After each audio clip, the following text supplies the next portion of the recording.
Good afternoon, ladies and gentlemen. I'm sitting today with Mr. Jos Joubert. In Afrikaans, you pronounce it? Joubert. Joubert, that's it.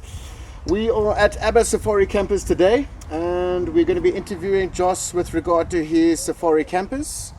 Jos, tell us a little bit about your campers. We've got two sitting behind us today. We've got your single cab and your double cab option. And as far as I know, you make custom campers for clients that are really want to enjoy their time in the bush. You don't make campers for the weekenders that are going to go to your local on-road caravan resorts. And I think you particularly like the Land Cruiser models. Is that correct? Yeah, we prefer the Land Cruisers. It's just a better vehicle to carry the campers. It's a more robust thing. It's actually a little truck. And they're best equipped for Africa. Absolutely. We do build campers for Hilux, Ford Rangers, Amaroks, all the other types of bakkies as well. We call that our single cabs or the one-tonner range. And we do the whole variety, double cab, club cab, single cabs, whatever you wish. We do some flatbed campers as well. Because of fiberglass, we can alter the molds and have quite a lot of facilities that we can adjust the design with. Okay. And tell me, in all of your years, you predominantly specialize with the Toyotas. I think that's more popular. I think they hold their resale value very, very well. And I think it is more desirable. Yeah, most of our products, the molds has been based on the width and the depth of Toyotas. If you look at the different profiles of bakkies, you compare, for instance, a Ford Ranger to a Hilux to a Isuzu and so forth. They all got different load bed depths. The width are very much the same, but the depth of the load beds and the height or the lowness of the cabs are all different. So we have to adjust when we build certain of those models.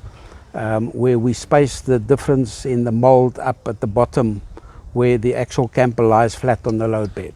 Okay. Our campers don't touch the sides of any load bed. I actually noticed that. You can actually see right through it. It allows the camper to flex when you're doing off-road work and you're working off-road, and so the camper actually lies flat on the load bed, doesn't touch the sides, and it gives us a better articulation. Absolutely. In fact, just touching on that point, I've noticed that with your campers, it's actually bolted down by about 4 or 6 bolts just at the base of the unit. So that the top does give a bit of flex, but you can also, what people don't know is that you can also remove your campers if you wanted to use your bakkie for, the local farm run around, to pick up things to, haul things to market if you needed to. It's a very popular choice for the farming community. Those are actually the guys that own the bakkies, or the bulk of the bakkies in South Africa is owned by farmers and people in commerce or running businesses and so forth. And they prefer the bakkie that is more versatile. They can use the same bakkie for camping purposes. They can use the same bakkie for working purposes. It can be a daily runner or so. It's just a matter of getting your camper loaded up. The first time you load a camper, it might take you half an hour, 45 minutes. Once you've done it 2 or 3 times, it's a matter of 20 minutes and it's up and gone. A piece of cake, but it Same depends. to take it off as well. Yeah, it is a piece of cake, but it also depends what you add to the vehicle. Everything you add is going to, it's going to take a longer to set up and pack down. For example, I wouldn't recommend going into deep parts of Africa without an awning, especially a 270-degree awning where the sun is very, very harsh. So people that want to, I don't want to say skimp, but can't afford the awning, I think I would justifiably say that it is mandatory for anyone going to Caprivi, Toshapan, anywhere into the heart of Africa. You actually make your awnings here yourself at the factory, is that correct? Yeah, our 270 awning is made here. We produce it ourselves. It's our own developed awning. It's a very narrow awning. It's only 80 millimeters high. The whole case that holds the the poles and so forth. It's a total stainless steel awning. We use 304 stainless steel only. Okay. So it's a very robust awning. The bushes, everything is 304, TIG welded together. And the actual awning, this is our main awning, and that's what bulk of the people want. We've actually sold about 8 or 9 of them just in the last 2 or 3 weeks after placing the awning on Facebook.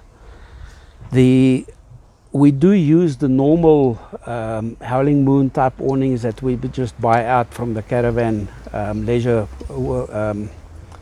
world and so forth as an add-on. You know, a lot of people still prefer that.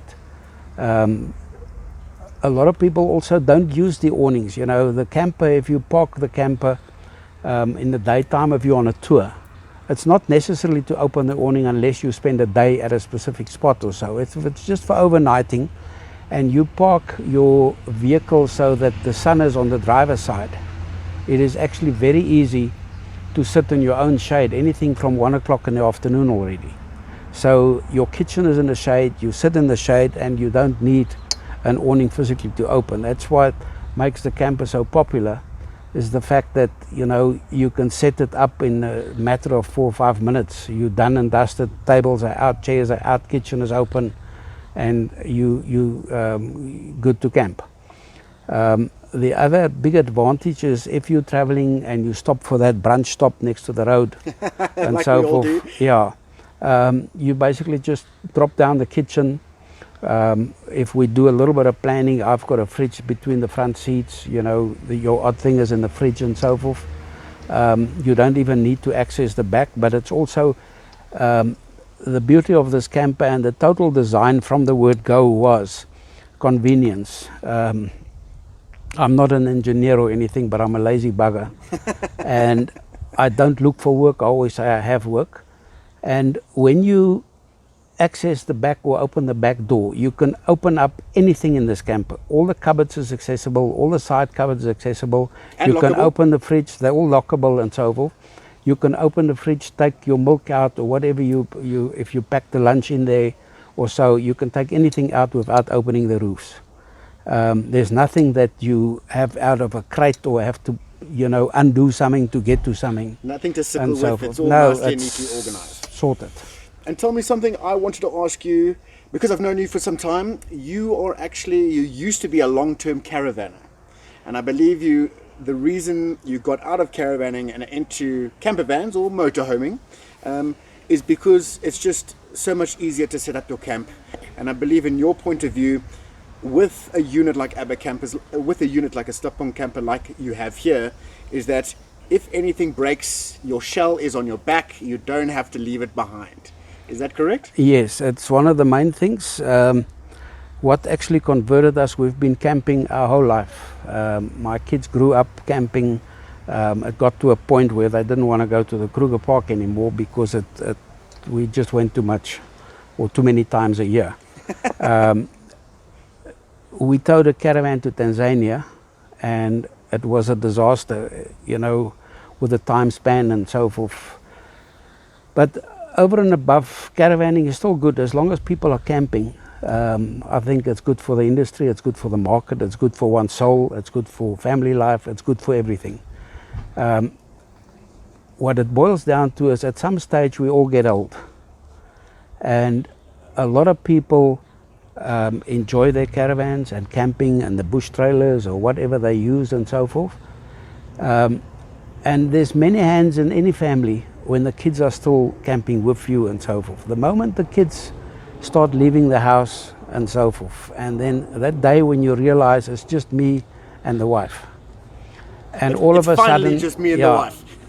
it's finally, but it also, there was 8 hands to help with the setup, now there's only 4 hands, and then we get on in life and it becomes a very difficult situation, hooking up the caravan, unhooking the caravan, moving the caravan around, a little bit of sand, it's chaos and so forth. And that's where I think my camper lifestyle comes in, or the ABBA Campers come in. You know, we've had a lady, 76 years old. She sold her camper last year after a 5-year spell. She's been to Uganda, all over the show. She traveled the southern parts of Africa. And in fact, she's actually sent us some stories of her adventures yes, in the past, if I'm she not has done. mistaken. It's Brenda Ramsey, yeah. And she used that camper as a single lady all on her own. And I think it opened a lot of people's eyes. A lot of people will phone you and say, you know, we looked at your camper on the internet, or we looked at it there, or we saw it in a magazine or so. You know, I'm 65 years old, or I'm 60 years old, I'm going on pension next month and so forth. Will I be able to manage it? You know, and I can say with the greatest confidence, yes, you can manage it.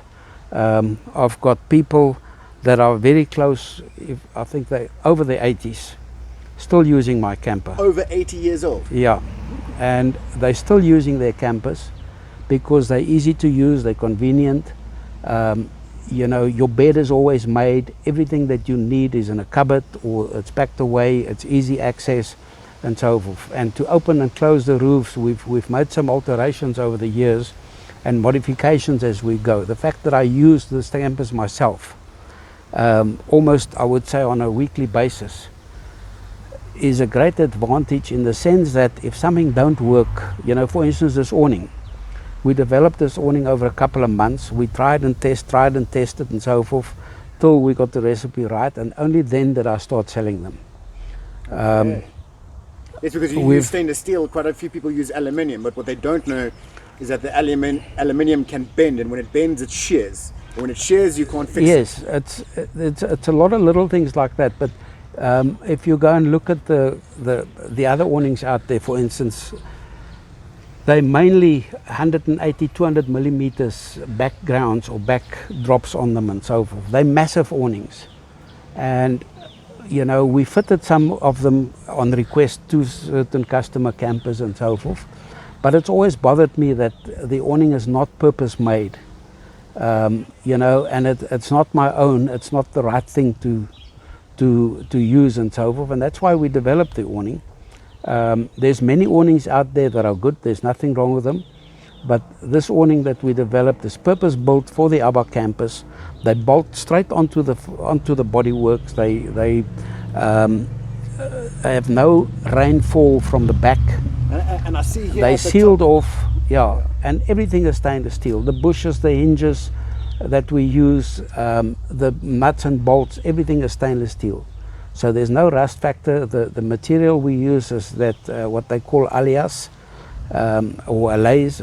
It's got different pronouncements and so forth. Depending if you're English but or Afrikaans. It's a very good material. It's more expensive than the ripstop, but it's more versatile.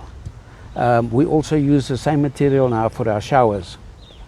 Okay. And the fact is, it is being used by ourselves. It's developed by ourselves. And we know it works. I don't like to put anything into any camper. If it's a new product or anything that somebody wants to bring into the market and so forth that can work in our campers, if I haven't tested and tried it myself and made sure that it works and so forth, you know. Yeah, and just to touch on that a little bit, you have been building campers for how long would you say? We started in 2009 with the original design of the ABBA camper. That's when I got fed up of trying all sorts of other things and I couldn't find exactly what we required. We had some units that we rebuilt a few times, but you know, there was design flaws in them and we could never get those design flaws out of the actual unit. And we then developed the ABBA camper, and the first thing we did is I made a queen size bed, 2 meters long. It's very nice when it's cold in winter and you're camping to tuck up with a wife in a blanket or in your sleeping bag or whatever you use. And when it's cold, it's nice to lie close to each other. But when you at Punda Maria and it's 45 degrees outside and you're sleeping at night and it's still 30 degrees when you go to bed, then nobody must touch you. You don't want anybody to touch your skin because you sweat immediately and so forth. And then you need space on a bed. So the bed inside, I think the bed inside your your single cab, I think that's 2 meters. And I think Yeah, the bed is 2 meters long. On the double cabs, the bed is 1.8, but they're both queen size width. yes, obviously, because Yeah. there's a little lesser space. Yes, we've made the double cab a little bit shorter, just so that it's not too heavy in the nose. You must remember, everything that you see on that double cab camper is fitted within a 1.5 meter load bed. There's no overhang. You can still fit a replacement bumper at the back for your spare wheels, or a wood basket like we've got up at the back here. And the one unit that you see here, for instance, has been specially built to customer specifications. It belongs to 2 photographers that are very finicky about the product, about the quality of the pictures that they do and so forth. We altered the cruiser windows because the back window is too narrow. I actually saw that. It actually Yeah. opens up like a gull-wing door. We built a special window that was fitted into that so that they can have a big access for the cameras when the wife sits in the back, the husband The sits long in the lens. front. She can also use the front seat on the back, on the left hand side. They have a fridge inside. We've just altered it again to put another fridge into the back. So you don't only customize the camper unit, you can customize inside the vehicle as well, depending on what your client's needs are, or what the specifications are required. The bulk of our clients come here with a raw cruiser or a brand new cruiser or a bakkie and so forth. We are a complete fitment center. We do the suspensions. I fit You also do airbag suspensions? systems. Yeah, we do suspensions. We do your bull bars, tow bars. We fit the airbag systems with reservoir tanks, with cab controllers, with pump systems to pump up When you your say tires. the airbag systems, you mean the air suspension system? Air suspension system. Okay. And I believe air suspension is the best sort of suspension that you can get, because you can adjust your suspension. According to your needs and the load at the time. What a lot of people forget is you start off with something like this. Yeah, I've got 180 liters of diesel in this vehicle, 290 liter tanks. I can carry 220 liters of fresh water, or what I call it dirty water, because that's what we use for dishes, showering, and all sorts of things that you need. This vehicle is equipped with a marine toilet. It draws its own water out of the water tank. It flushes, molds and pulps everything. It goes into a separate septic tank. It has an electric valve that I push on the dashboard to empty that septic tank. We don't use paper or anything into that. We put some biodegradable chemicals into it. If we flush it in the bush, we dig a little hole, but we actually put compost into the ground.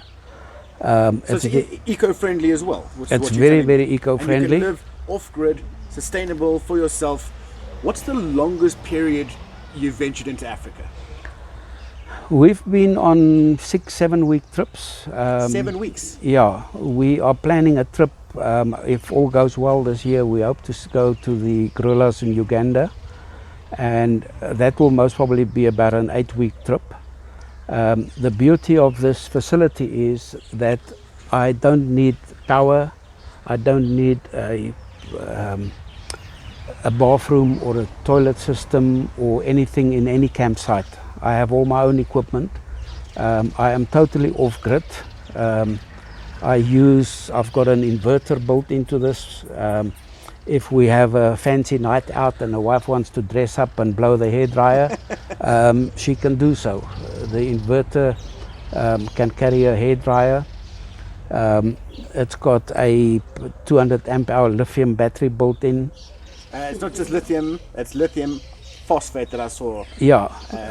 Which is the Rolls-Royce and gold standard of off-grid living. Lead acid batteries, you can't really decrease them more than 50%. Look, let's say we've been there, we've done that, we got that t-shirt. This is a new way to go. When you look at what the technology has done and what Victron has done, so we don't take shortcuts. There is no shortcut in life.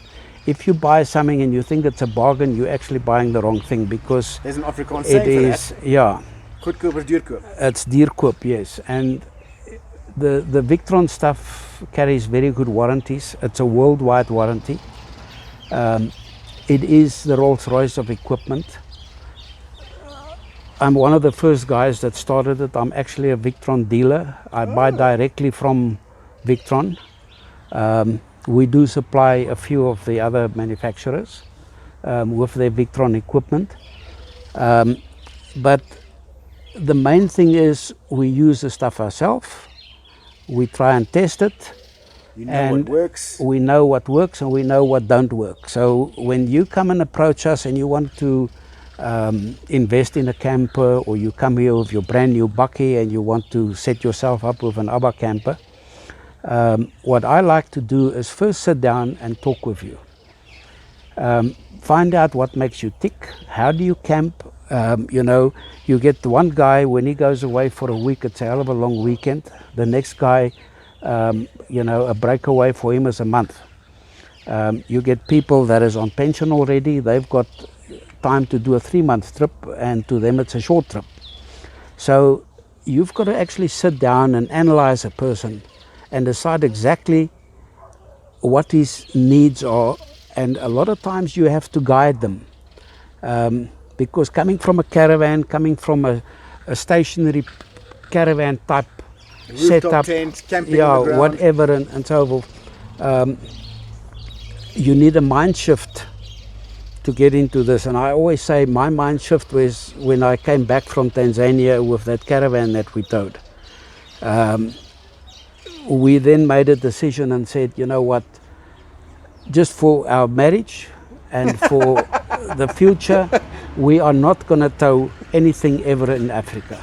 I have a little trailer that I tow to the farm now and again, but in general we don't tow.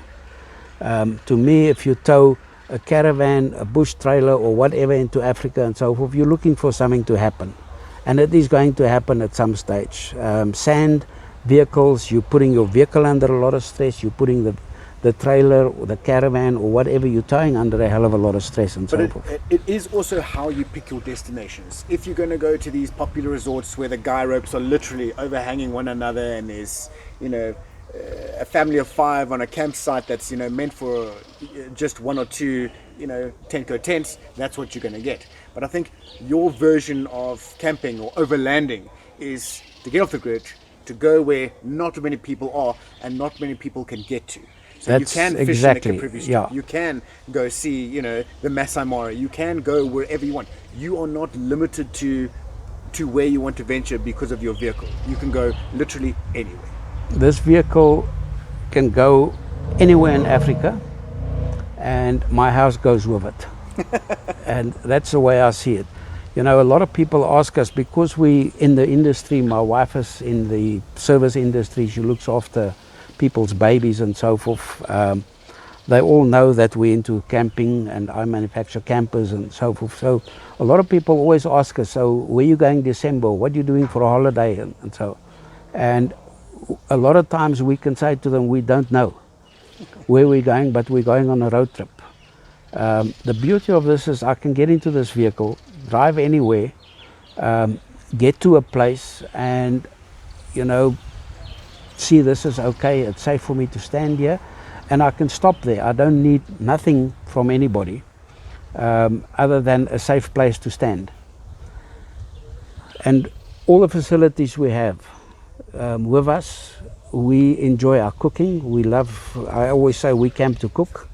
We enjoy making food, because that's the time when we really have time to sit down and make a nice pot or something, or do something, or do special meal or whatever and so forth. Open a nice bottle of wine and we can sit and chill. And the less people that you have around you, the better you're off.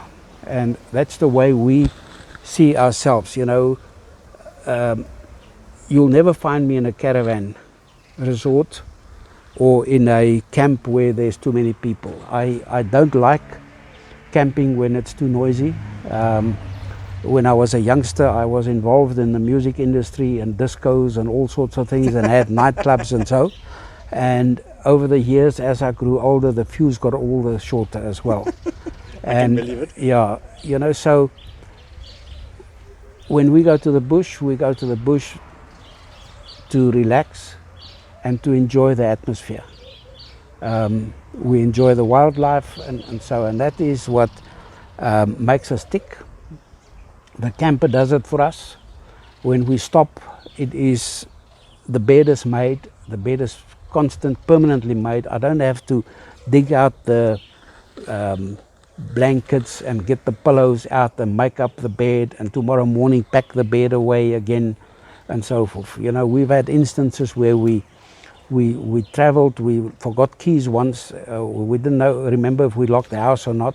We had to turn around, and we got to a place like 9 o'clock at night, and we could stop there, literally open the roof up, get into bed and sleep. We had food with us that we could eat while we were still traveling, and we got into bed that night, slept, just opened the roof, slept, got up at 5 the next morning and departed again. And it is possible. And the it's way easy, it's simple, it's hassle-free. And actually, there's a few things that I wanted to touch on quickly. So you can order these vehicles in yourself, or clients can bring them to you to have their ABBA Campers fitted. Yes? Yes, yeah, we source quite a lot of vehicles. I have quite a few customers that own Toyota garages. Okay. Where we have contacts with dealers and so forth. I've also got a very good relationship with our own local dealer. When we source vehicles for a customer, and you know, a lot of people walk in here and says, no, I need to have this, or I've decided to buy this and so forth. And by the time we finish discussing what he wants and how we're going to do it and so forth, sometimes they walk out here with a totally different picture. And I've had guys walk out of my office straight to the Toyota garage, bought a brand new cruiser. They deliver it to me 2 weeks later, and we start equipping that cruiser. And it starts, my own vehicle is actually part of my showcase. Yes. And the customers come and look at mine, and they say, I want the same rims, I want the same tires, I want the same suspension, I want everything that like you've done to your vehicle. It's exactly the same. And with this is what I want. Yeah. Please doll it up for me like that. And when they look at the camper, they say, everything you have in your camper, I want in mine. And I've quoted them on stuff like that. We start building the camper, they come here a month or two later and start looking around and so forth. And just to double check themselves, they say, let me just see your camper again. And then we get in, and they stand and they say, did you put an espresso machine in for me? I said, no, I didn't. But please put it in. I told you everything you've got, I want in my camper. And then I said, all right, we'll buy you an espresso machine. And what else now? Are you sure you've done this? Or you've done that? And so forth. And then by the time they leave here, we've added another few $1,000 onto their bill, because this is extra things that they wanted into the vehicle. Yeah, because they're learning on your experience. They know you've been to these places, and they want sort of the same lifestyle and the same experience that you've had into Africa. And I think that's such a great thing for the industry, and it's such a great thing for anyone that wants to camp within Southern Africa or even across our borders. And there's one more thing that I wanted to touch on, actually two more things, is that your campers are made out of fiberglass. Yes. 100% fiberglass. Some other manufacturers make them out of aluminium. Why did you choose fiberglass for your campers? Fiberglass is a very versatile product. It's a horrible thing to work with. It's not a nice product to work with. Yes. All the money and development costs has gone into the molds, to develop the molds. So it's a very costly exercise to build up those things. I sold many old cars that I owned to build the molds originally. But the beauty is, I've got a camper that looks in a certain way, and the aluminium people or the steel people or whatever that wants to copy the product, which a lot of them has done, has done it the cheap and nasty way with aluminium. The problem with aluminium in my eyes are, it's easy to make. You know, they order 100 sheets of aluminium, it gets delivered to the laser cutters, they cut it with the laser machines, they bend it and so forth, it gets delivered at their workshops and so. They tack it together, they weld it up and so forth, and they produce 10 or 15 campers a month without blinking an eyelid or so. but it still remains an aluminium camper. Aluminium is the best conductor in the world. Yes. It draws the ambient temperature faster than any other product. Copper is also very good to draw ambient temperature or to draw heat and so forth. But aluminium is the one that everybody uses. Nobody builds a copper camper. Yes. They use aluminium. The aluminium draws the ambient temperature. If you're camping out and it's 40 degrees out, it's going to reach 40 degrees and get hotter. It turns into an oven. In nighttime, it is a fridge because it gets cold. Anybody that has ever slept in a rooftop tent or something where you're in a small little confined space will know that you're sleeping partly in a rainforest. Why? Because your hot air coming out of your lungs is condensating, and you've got the cold air outside, and you only got a piece of canvas or a piece of plastic above you with a canvas underneath, like in a rooftop tent. It condensates your hot air from your lungs, condensates, and it creates a little rainforest. The exact same stuff happens with aluminium in a very much quicker fashion. The same thing happens with steel. Any steel product, C3R12 or whatever you use, or mild steel and so forth, they all draw heat and cold. Where you weld aluminium, the aluminium, we use aluminium, for structural strength. In some of the fiberglass are laminated in and so forth. So I have a aluminium tubing in there to carry the roof weight, but we've laminated it into the fiberglass. So I've also created a fiberglass channel and so forth to carry some of our wiring and stuff like that and so forth. But overall, that camper can still flex and bend a little bit and so. With your axle, when you're going up sharp inclines or steady That's declines. part of the reason we mentioned that if you look at the camper here on the sides, it's not touching the load bed at all. It doesn't fight with the load bed. It's lying flat on the load bed. The bolt that we put through the camper into the load bed with a flange and a nut at the bottom is only 12 millimeters. The hole through the camper is 25 millimeters. It allows that flex to move, and we have a big washer at the top in aluminium so that we don't ingress with dust and stuff there. But the main problem with aluminium is where you weld that aluminium, you're actually changing the molecular value of that aluminium compound. And after you've done that weld, you see a little bit of a dirt line all around the weld where you actually melt the aluminium, and then with a rod you add in, you melt the aluminium, and then you add that rod in, and it creates that nice little stacked on welding line and so forth. Perfect weld and so. But that aluminium has, where that little line shows in the dirt that comes out of that material that you have. Remember, the aluminium has got a bit of a it's almost like a sealant over it. Yeah, it creates a little line over it. That's exactly where you put it under stress, it will start disintegrating or start tearing or start making a little crack there and so forth. Now, yeah, and steel will break at some stage when you flex it too much. One of the corners are going to go, and it's going to happen with it, apart from the fact that it's also hot and cold and so forth. A lot of the people in the industry now, being users of fiberglass or aluminium or steel or C3R12 or whatever mild steels or whatever products they use and so forth, will tell the average customer, "Ooh, stay away from fiberglass, it cracks." When you see a crack on fiberglass, it is normally a gel crack. It is the gel coating as a finish that you have on the outside that will crack. We use sealed rivets. It's a solid rivet, so if you pull that rivet, it hasn't got a little hole there that can leak water in. The rivet is sealed. We use it with an hydraulic gun or air gun to pull it, because a normal handheld machine Doesn't have actually enough force. can't pull that rivet. So you might find a little hairline crack in your gel coat on the side and so forth.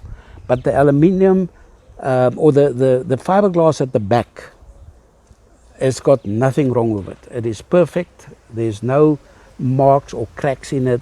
But I've actually seen your molds. So we can't give away trade secrets, but your reinforcing is done mainly at the base and at the top, and one or two. Yeah, there's certain strategic points where we use woven roving, where we put in what they call core mat. Core mat is like I don't know what the word in English is, kladpapier, that used to suck up water. I don't know what kladpapier is in. Yeah, it's almost like a mesh. It's like a mesh, but we buy 2 millimeter. But when you get the actual sheet, it's only about 1 millimeter thick. And when you actually, it's full of little holes. When you put it down into the fiberglass, into the gel that you're using, and your resin then absorbs into that, and it actually swells up, and it makes it very, very strong. And none of our fiberglass products, our products are hand laminated. We use only resin and pure fiber mat. You know, it's the glass mat. It's 450 grams that we use. There is no additives like a pigment or a powder or what they call in the industry guala or stuff like that.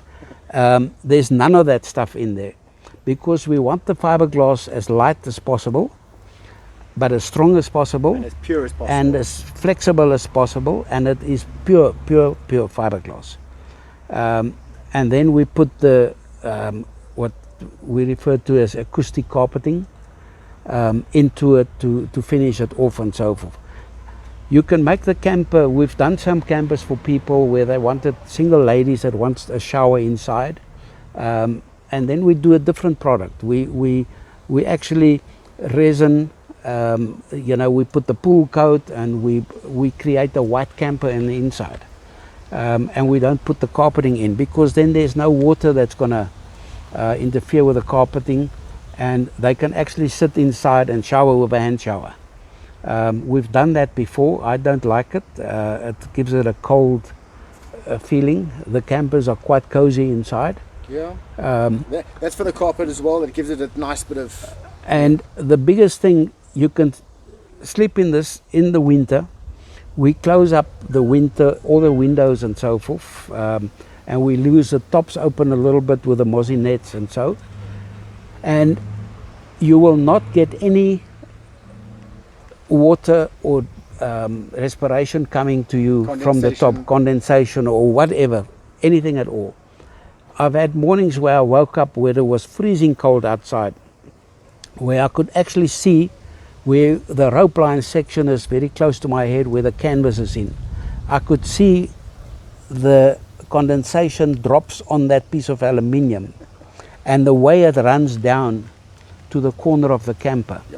And the only condensation you see in that whole unit is that piece of condensation on that raw piece of aluminium that runs down and so forth. Now, if you have a product with aluminium or any one of the steel products and so forth, that condensation will form on that top of the roof, because the isolation factor of the fiberglass is so much different compared to the aluminium and so on. We don't have any of that condensation or wet problems inside and so forth. You'll see a lot of the manufacturers has got to use a separate, they put like a white sheet over the top there and so forth. Bits of insulation between it, but the more you start adding to that, it's just going to add weight. It's harder to lift up. All weight and all those sorts of things. And so, yeah, so what we prefer to do is, you know, make sure that your camper is built for you. Not one of the campers that I've ever built. We've built over 250 campers to date. Not one of them has been exactly the same as any other product that has gone out here, because most of them we've sat down with a particular person. We've designed and built his camper based on our wish list. Our wish list is actually also our building plan. And that is what they use to build your actual camper. After we sit and discuss the wish list, we write down every little thing. Everything is priced separately. You buy the shell that's got certain things in, and then you start adding the thing. It's almost like a bill of materials. You start adding whatever the customer wants. Any specific needs or special needs and so forth were added in there. And so, you know, we've got customers that come here and said, you know, I have a sleeping problem. I sleep with one of those respirator machines and so forth. Okay. And, you know, how can you accommodate me? This is no problem. Let's sit together and design something. We do it, and we fitted them on the roof. You know, we fitted a few of those machines on the roof already. We put the power up there. The unit sits in a little box. The guy just drops his mask down when he sleeps, and it's out of the way. When he gets up in the morning, he puts it in. We put a little holding unit there where you put the mask in. They make up the bed. It closes onto the bed, and it's out of the way. That's the type of stuff that we do. Okay, so then what I did want to ask you though, on your personal vehicle, because so many people request vehicles like yours, if you wouldn't mind, just run me through quickly what your personal vehicle has. I know that it's got an outside shower. I also know that it's got an external kitchen. I know that it's got an internal fridge. I know that it's got, obviously, spare wheels. What else? It's got a solar panel system. I think it's 400 watt panels. We've got a 420 watt panel up on the roof. On the roof, yes. I've got a Victron Smart MPPT charger, 100 by 30. Okay. I've actually got a photograph that solar panel has produced 420 watt. It's 421 watts. And it's only a 420 watt panel. Some of the solar experts tell me it's not possible. I've showed them the photograph, it's possible. It's 29 amps that it's pumped into the batteries. Wow. We use an Orion to charge the batteries from the alternator. It's a DC-DC charger. And everything is kept separate, I believe. We can plug this vehicle into 220, start the engine, and it stands in the sun. And the Victron equipment all talks to each other. And it's got a very nice interface as well. It's got a very nice interface. Everything is on Bluetooth. Everything is available on my phone. And I can lie in bed in the morning, switch on my inverter, which will give me 220 based on, you know, from my battery. And then I go to the Nespresso coffee machine, put the machine on. It warms up in you know, less than a minute. And I can make my fresh cup of coffee in the morning in the camper. I thought you were a coffee connoisseur. I think when you offered me a coffee earlier, I think it was a very good quality grade Nespresso that I had that I thoroughly enjoyed. Thank you for that. No, it's a pleasure. You know, but I don't drink a lot of coffee, but I like a good coffee. And the thing is, we've got lithium batteries in here. I have my air spring system. You know, that is to carry that weight. You've got all that diesel and all the things, you know, your water and so forth. So tonight when you stop, you start using some of those things. You've driven 500 kilos. One tank of diesel is gone and so forth. So tomorrow morning when you take off again, the vehicle weighs maybe 300 or 150 or 200 kilos less. Then you're going to fill the tank up again and so forth. And with the system that I've built into this vehicle, with the cabin control, it's got a little tank underneath, under the load bed. I pump up the tank by pressing the button for the compressor. The tank fills up. I can put the compressor off. I have enough air in to use the cabin control to adjust the level of the vehicle so that it rides flat. You don't want the air suspension. A lot of people don't understand air suspension in the sense that it is air helper springs. It is air helper springs. Yeah, it's not to replace your suspension. It is there to help your suspension. You never want the air helper spring to fight with the suspension. No. Your shocks must still work. Everything must work and so forth. And the beauty of the system, the way I use it, I can adjust it so that I can feel I'm on air, but I can still have suspension and still feel the suspension working underneath. The best advantage of this is you never get a flat camping site. I like my head up a little bit So I use the airbags. I've got about 80 millimeters Of play. that I can drop this vehicle left to right with the airbags, and I can also drop the total back with the airbags, if you know, just to get my head up. But normally Or even if you need I have two little ramps I put in the front wheels, lift the nose a little bit, and I can level the vehicle with the airbags. So my bed is always level. It's good for the fridge, it's good for everything, and you don't have that problem with feeling that the bed is skew or something like that. No, I hear you. I think we've done a couple of promotions with the air suspension. I personally find it to be superior, but you know, there are courses for horses, as they say. Jos, one more thing that I wanted to ask you is that somebody that wants to, they've got their pension, they're looking at touring into Africa, and they want to live a life like you lead, and they want a camper exactly like you have. Let's say that they've bought their vehicle of choice. Now it's time to kit out their camper. Give me a rough costing of what it would be for someone getting into this industry that says to you, Jos, I want exactly what you have. At this stage in where we are, what would it roughly cost them to get started? A new single cab cruiser, I believe you can buy for about 840, 860 at the moment. Equipment on the actual vehicle, I would say you should allow at least 150 to 200,000. It depends to what extreme you want to go. A lot of people. A camper like yours. If I said I want a camper exactly like the yours. camper, you're talking 500. But that's top of the range stuff. Yeah, and you wouldn't recommend anything less than that because you will not make it out of Africa. The way mine is set up and so forth, I'm comfortable.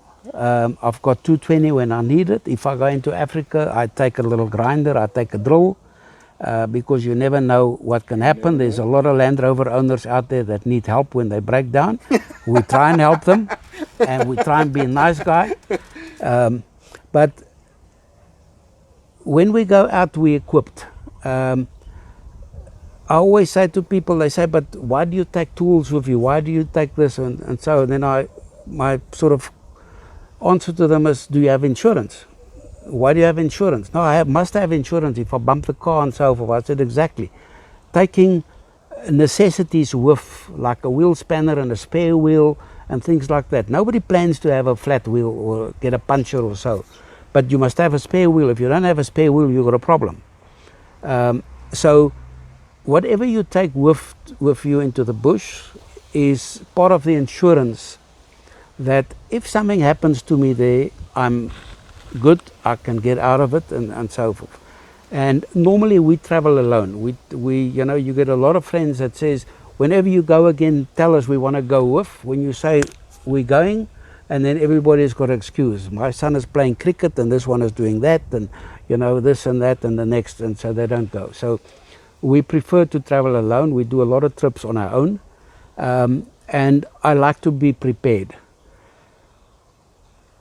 You're looking 500, 550, 150 on a vehicle and the cost of your cruiser. You know, if you add the ballpark, I think you're talking most probably about 1.4 that a new cruiser will set you up. If you go with a single cab Hilux, but the bulk of the cost is the car. It's still the bulk of the cost is the vehicle, yeah. Even if you go with a single cab Hilux, there's not big price differences in my campers between a single cab cruiser, a double cab cruiser, a single cab Hilux, or a double cab Hilux, or a super cab Hilux, or Amarok, or a Ford, or whatever. There's not a big price difference. The difference comes in your equipment. Hansen burner, if you want hot shower. Hansen geysers. Do you want inverters? To what extreme do you want solar? Or you go lead acid batteries, or you go lithium batteries. You know, there's a lot of little things. Suspension. Yeah, you know, a lot of people go with the suspension, but they don't want to put in the pumps and all the stuff. They've got a loose pump. They just want to do the air springs with the little valves. and so forth. And I can tell him in advance it's not going to work, because every time you must take the pump out, open the bonnet up, go onto the batteries, pump up the little thing. It's a little ball like this. You got to get the pressures right and so forth. Yeah. To do it the easy way and to do it comfortably, Two very different things. two different things. Yeah. And a lot of people ask me, but you know, give me a price for a camper. And then sometimes I'll say to them, what is a full house to you? Or they say, no. When I say, what do you want in the camper? No, full house. And then I say, all right, but what is full house? If I talk full house, you're talking a marine toilet, you're talking this, you're talking solar, you're talking inverters and all those sorts of things. You're talking 550,000 rand. But like you say, Yeah. then you're equipped for any terrain, any environment, and any weather conditions. You don't need anything from anybody. You've ticked all the boxes. You ticked all the boxes, but the one guy's full house compared to the next guy's full house is how long is that piece of string? Yeah. And I've heard that phrase often being used. how long is a piece of string? And that to me is, you know, for one guy having a fridge in a camper is a big luxury, because he's not used to having a fridge. He's had a cool box for many years and so forth. And you've got to sit and decide, you know, what is available. Sometimes people come here and say to me, look, I've just sold my caravan and the kids are out of the house and me and the wife are battling with the caravan and so forth. I've only got X amount of money. And, you know, we looked at the product. What can we do? Can you help us with something and so forth? And a lot of cases we sit down and I say to them, right, let's build the base. Let's get the base right first. What is the vehicle you've got? And I've had people sell their double cabs and go and buy a single cab. Because it depends if the kids are leaving or not. Are you touring with kids or you're not touring with kids? For me, that's... Where I've said to them, you know what? The kids are out of the house. You got this double cab bakkie. It's worth X. You can buy a single cab bakkie and still get some change out. To put towards something extra in the camper. To put towards the camper or to put towards equipping the bakkie and so forth. And you now on pension, you've got a lot more time. You can travel, but you don't need to travel in a luxury vehicle like a double cab. Buy a base single cab vehicle. You're going to travel from point A to B. You need more space in the back. If you go away for a week, you can look at the weather and say, it's not going to rain this week. I don't need to take a raincoat or this or that and so forth, and plan accordingly. If you go away for 3 weeks, different story. Very different. You got to plan more, and you got to put a raincoat in perhaps, or you got to add more stuff, take more food and so forth, because you can't plan what's going to happen with the weather, you know.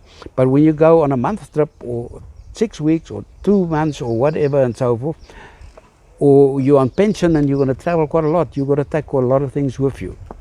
Because you're now going to live in that camper for the next 2 months or 3 months when you go and do. I've had a few of my customers done a coast to coast trip, you know, starting off at the Kunene mouth and gone right around to Kosi Bay, all on our coastline and so forth, where they've gone on 3-4 months. The main thing is they have that facility where they have a lot of space in the back of the camper. And they sold the double cab, bought a single cab, put the camper up and so forth. But they weren't on retirement yet. And they only had the caravan money that they sold, 250,000 rand. We built them a base camper, which they used for quite a bit of time. They didn't have a geyser in or anything, but we built the water tanks in. Everything was Talk in. about stretching your pennies. No geyser, nothing like that and so forth. They started camping, and the day he retired and he got his pension money paid out and so forth, he had a little bit more cash flow available. And then he came in and he said, right, we've tested and tried this thing now. We know exactly what we want, where we're going to do it, how we're going to do it. And then we fitted the geyser. We fitted all the extra little things that they required and so forth. So it is modular. You can build as you go Yes, along. we do that quite a lot. We've also refurbished a lot of the older campers. When we had the old type of DB boxes in and the charging systems all combined and so forth. Yeah. During COVID, I, for instance, had a lot of people that used their campers maybe once or twice a year. Now their lifestyle has changed a little bit. COVID has brought a lot of our, made a change of mind for a lot of us. You know, we were locked in and couldn't go out and so forth. And a lot of people used that time and they came and said, look, we're planning a few trips when this is all over and so forth, but we want to upgrade the camper. And what we've done is we've taken all the old electronics and stuff out. We fitted new Victron equipment. We upgraded some of their solar. We changed some canvas on some units and so, and you know, added showers in and so that it is more suited for long distance traveling. Because these were farmers that maybe, you know, they go away for a week. It's a hell of a long holiday for them. Yeah. And now all of a sudden the kids are starting to join them on the farm. The kids are starting to get involved in the management and the business on the farm and so forth. And now they have more free time on their hands. And I actually refurbished quite a lot of my first original camper that I built, the number 1 unit. That was here for just after COVID. And we did quite a few alterations to that and small little modifications and so forth. That must have been quite a milestone for you. Still going strong. Years. Yeah, still going strong and 100%. We've also, what gives me great joy is you look at those campers that comes out of 2009, 2010, and we, 12, 14 years later, the fiberglass and the product is still 100%. That material is still tops. There's hinges that we fitted in 2009, been all over Africa, and that hinge still sits there. The way it's mounted, the way we've bolted it together and so forth. No shortcuts, it's done the right way. We use stainless steel, the right hinges, properly, nylock nuts and all those things and so forth, and it's worked. So Jos, so then you started in 2009, it's 2023 at the moment. You've been doing this for 15 years plus. You've made it through COVID. The activity on your Facebook page and the likes, the shares, the support that you get is absolutely phenomenal. You are clearly doing something right. You've got a very loyal following. Is there any advice that you would give to anyone out there who was thinking about getting a camper, one of your campers? Look, it's a difficult question, but what I can say is spend the inheritance, come and see me. Yeah, it's not as easy as that. It's not what the farmers normally say. I think the main thing is life is short. You need one visit to a doctor and your life is buggered. And you know, we must enjoy while we can. We must travel while we can. We're not getting younger. Everybody's getting older. I think the stress factors and all the stuff that we go through in this country at the moment, we need to live. We need to get out there and get away from the load shedding and the bus hassle and the motorbikes bustle and so forth. Yeah, and, you know, and we must just start getting out there and live. You know, a lot of people, I've seen a few customers that had these dreams, when I retire I'm going to come and buy a camper and so forth, and then we're going to travel, me and the wife, we're going to go this, and we're busy, we've got a bucket list and so forth.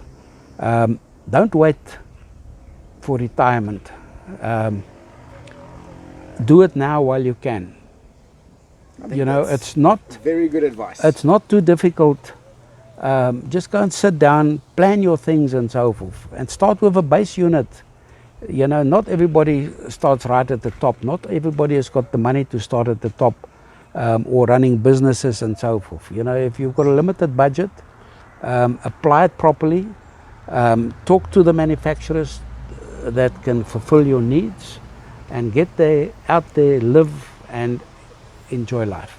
That's basically what I can say. That's I think that's very good advice.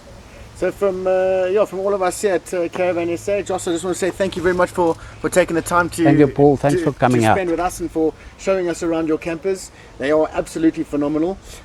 Look, I think between 350 and 400 for a camper van such as yours, especially with 15 years of experience, I think that is a very good deal, especially for quality.